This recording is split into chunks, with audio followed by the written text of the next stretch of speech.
Okay, this is my reflection video.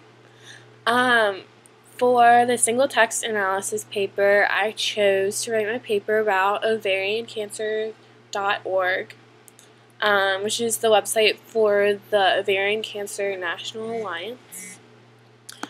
So, when I first visited this webpage, the layout of the page pretty much had everything I could need on it. It had so many things I could use for my paper, just like all the little buttons you can click that'll take you different directions.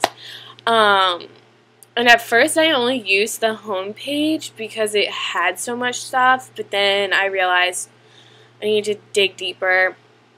I know that I only scratched the surface in my rough drafts, so I kind of needed to better my argument by kind of diving more into the website.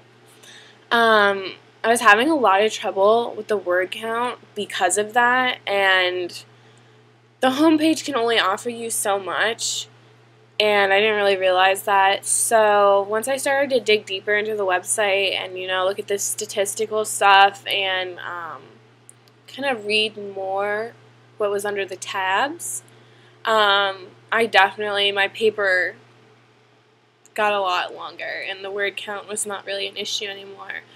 But yeah, that's pretty much one of the main things I had issues with. And I really don't think somebody could argue with the ideology I chose for the website. It was empowerment. And, I mean, there are a lot of other ideologies for that website, but I feel like I picked up on a really main one. So somebody could say, no, I think this is the main one. But, I mean, there's so many, and I think I made a good decision of which one I picked. And then this website was really big on getting involved and helping out. So the sense of community was really strong in the website. In the website you could do tons of things. So if you were more really active in the website than you were in your community, it kind of became your own community. So you could post blogs about, say if you were recovering from this cancer, you could just update your blog and people would respond and tell people what's going on, how's treatment, if you're doing experimental treatment. I know one person wrote about their experiences and gave advice, and so that's a really big community because you get support inside the website, and it does a lot of things where you can write your own fundraiser, write down your fundraiser wherever it may be and hope that people go on there and they see that you're having a fundraiser. And there are a lot of sections for that, and it also gives you advice on how to start one, like a marathon or something like that. And it can even be small, like a bake sale. I saw people having bake sales on there. So there's a really big sense of community within the website, but then also outside the website there's a really big sense of community, because the website does help you find people in your community. So you can, I think you go under the advocacy tab, and you can put in your zip code or the city that you live in, and it shows you on a map where they have cancer support centers and stuff like that. So the website gives you a sense of community on the internet, and then also it helps you find community around you, which is, I think, really cool how it does both. And you can get a lot out of it if you just kind of explore around, and you can get a lot of different kind of senses of community.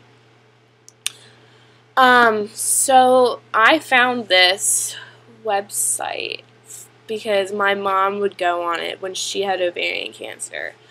And I remember her showing it to me, like, all this information, and it kind of just went over my head at that point.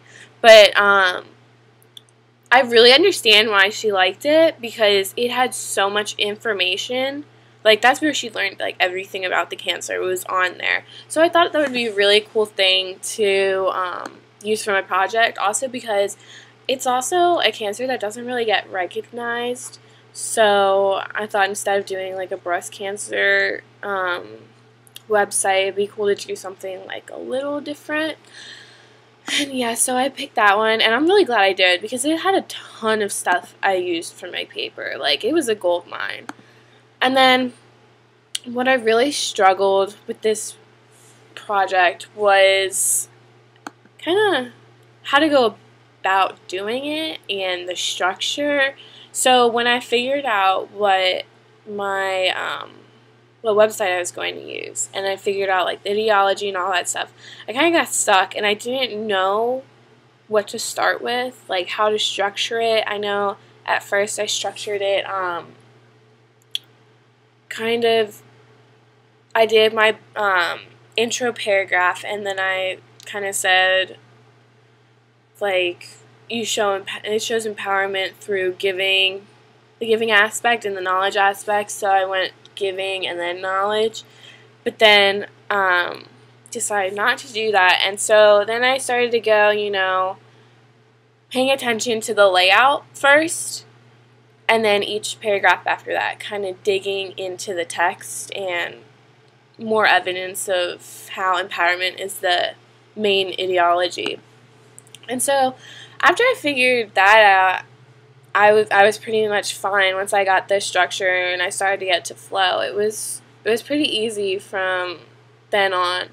And I know that one huge thing that I learned from this project was that I learned that I cannot just scratch the surface, especially for, like, a research paper like this.